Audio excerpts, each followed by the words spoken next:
dufite inshingano ikomeye yo kubaka ubwo budaheranwa kugira ngo abana bato baturi inyuma bo gucika intege. Kuko burya iyo umwana acika intege iyo abona uwo yabonaga nk'urugero imbere ye, iyo yatentebutse n'umwana nawe ata imbaraga.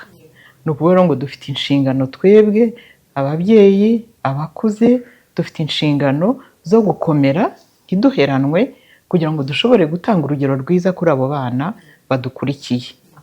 Nkaba nifuriza abaturimo twese ndetse n'umuryango nyarwanda muri rusange gukomera, tukagira ubutwari, tukubaka ubudaheranwa kandi tukita cyane cyane ku bafite intege nkeya kugira ngo nabo two kubatererana kugira ngo ihungabana ryabo ritiyongera cyangwa rikaba n'ubwo budaheranwa tuvuga tugomba kugira tukaba twabutakaza.